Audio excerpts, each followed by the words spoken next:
He was a great director. He was really a great director. He could make you cry and laugh faster than anybody.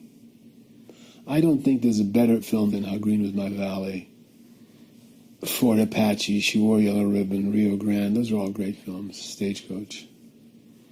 He hit his stride in 1939 when he had 3 films come out.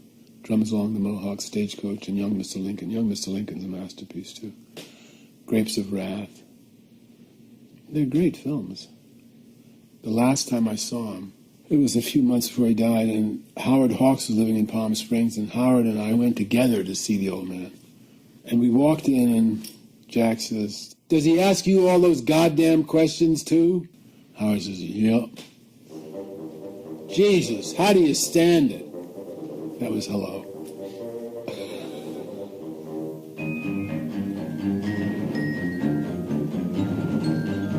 I was writing quite a bit for Esquire, which was at that time the sort of hippest magazine going.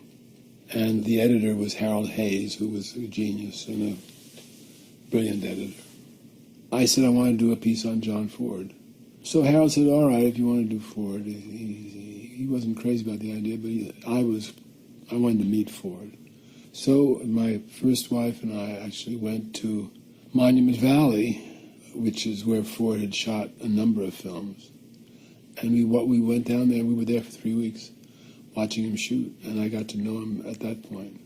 First of all, when we got there, the unit publicist said, "What's your assignment?" I said, "Jiohn Ford." He turned white and said, "Oh, no. What do you mean, no? He said, he hates the press, he won't talk to anybody. I said, "Well, Warner's knows about this, that's why I'm here. I mean, Warner Brothers has approved this, you know." And the guy would not introduce me to Ford. Luckily, Carol Baker was on the picture, and her husband, Jack Garfine, who was a director, he saw me. He said, "What are you doing here?" I said, "Well, I told him." He said, "Well, have you met the old man?" I said, "No, they won't introduce me." I was like, "That's ridiculous. Does he know you're here?" I said, "I don't think so." He said, "Well, I'll tell him." So that evening, around 6 o'clock, a Jeep came back down from the hill. "McDonogh-bitch? Peter McDonogh-bitch?" I said, "That's me, I guess." He said, the Admiral wants to have you to join him for dinner." They called him the Admiral. We went up to the hill where he lived, and there was a big mess hall and with long tables. And Ford was sitting at the head of one of the tables. Carol Baker was on one side, and somebody indicated for me to sit to his right next to him. He didn't say anything to me. Nothing. He was talking to Carol, and she was cutting his steak for him. I didn't say anything. I was just nervous, being in his presence. And after a while, the producer of the picture walked in, and he said, "Jack, don't you think we need a close-up of Carol in that last scene?" So Ford says, "Pat Wayne." And Pat jumps up. "Yes, sir." "How much does he owe now?" $2.50, sir." "You owe $2.50, Bernie." It turns out if you talked about movies at all, it was a quarter. And they had 2 bowls on the desk, 2 wooden bowls on the table with money in it. Now Ford, for the first time, turns to me. He says, "There's a word for what he just said." I said, "Oh, yes, Mr. Ford." "Govno." Well, of course, I broke up because the govno, it means shit in Serbian. That was his first word to me. That was Ford. Typical. Polly, who was with me, would take the notes for me, and I'd say, "Write that down," or whatever. She'd take it. And Ford would come over, and he'd take her pen away, and then he'd talk, and then he'd give her the pen back after he walked away. He was very perverse.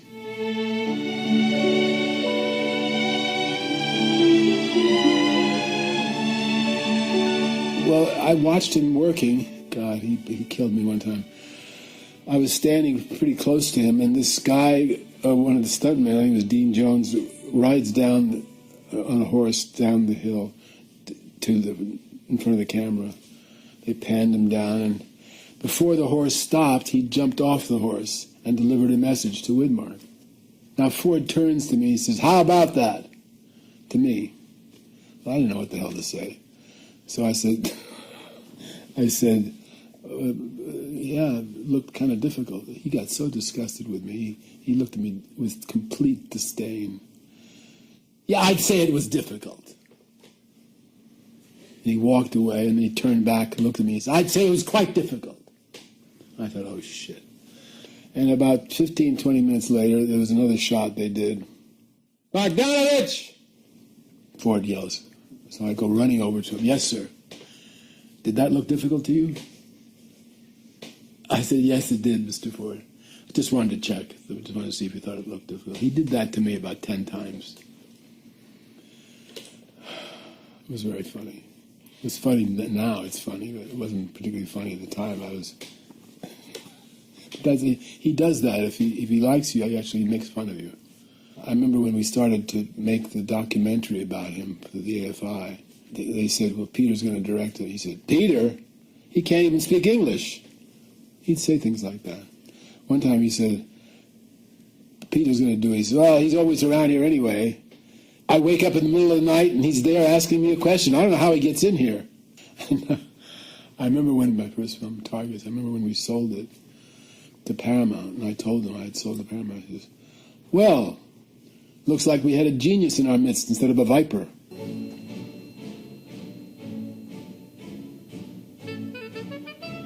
Well, The Quiet Man was a picture that he'd wanted to make for some time.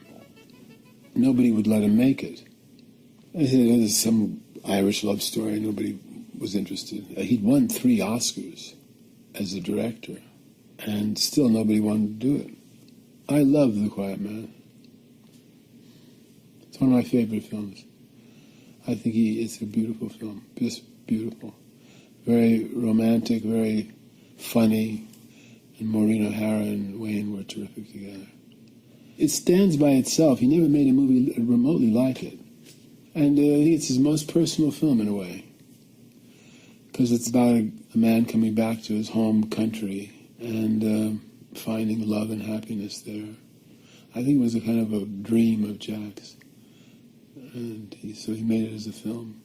He was born in Cape Elizabeth, Maine, but his parents had come from the old country. They met in America, but they came from, I think, the same county in Ireland. There's that great line when Barry Fitzgerald says, "We'll go down and talk a little treason." So I think he was for Free Ireland. I didn't talk to him about that too much, but whatever that character is saying is what he was thinking. John Wayne is wonderful in it. He complained, and I remember talking to him about it. He said, "Well, I didn't have anything to do for 9 reels until the fight." I thought it didn't have anything to do. He just had to be charming, which he was. But it's just a perfect film, you know.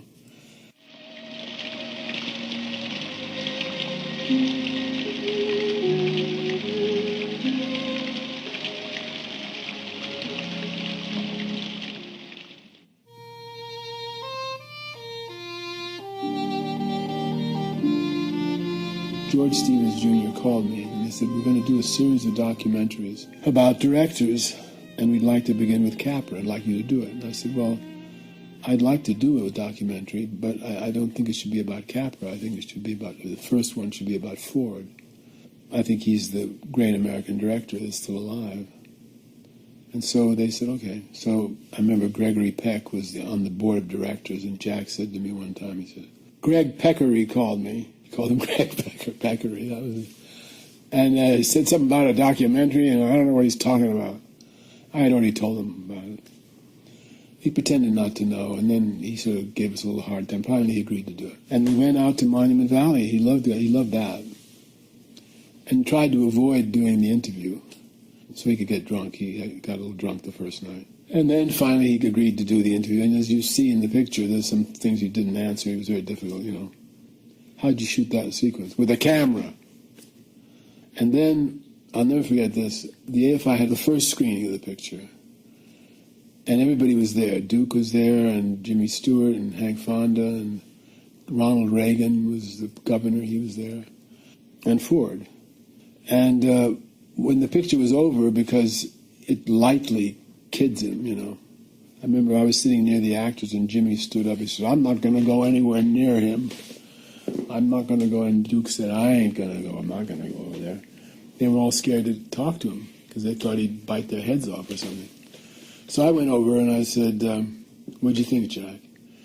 And he says, "Good job on a dull subject." That was his comment.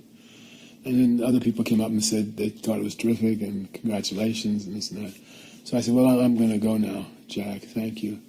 And I put my hand to shake his hand, and he took my hand, and he pulled me like this, very close to him. Just suddenly pulled me close to him and looked at me and said, "Thank you."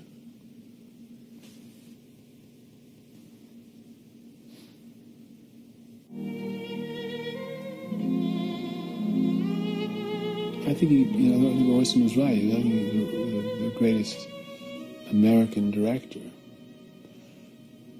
Howard Hawks is pretty damn good too. But I asked Orson one time, how would you compare Hawks and Ford?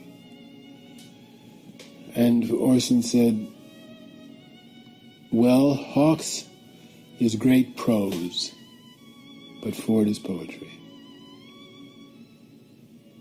And I think he was, as Orson said, he was a poet and a comedian. And he said, with Ford at his best, you have the sense of what the earth is made of. He understood people, and he just made the best films.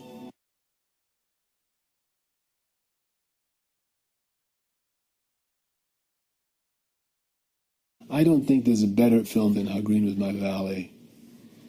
Fort Apache, She Wore Yellow Ribbon, Rio Grande, those are all great films. Stagecoach. He hit his stride in 1939 when he had 3 films come out. Drums Along the Mohawk, Stagecoach, and Young Mr. Lincoln. Young Mr. Lincoln's a masterpiece, too. Grapes of Wrath. They're great films. The last time I saw him, it was a few months before he died, and Howard Hawks was living in Palm Springs, and Howard and I went together to see the old man. And we walked in, and Jack says, "Does he ask you all those goddamn questions, too?" Howard says, "Yep." Jesus, how do you...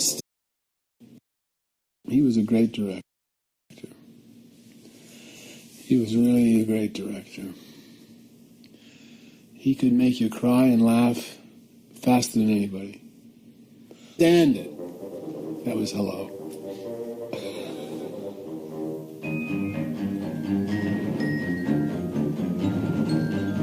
I was writing quite a bit for Esquire, which was at that time sort of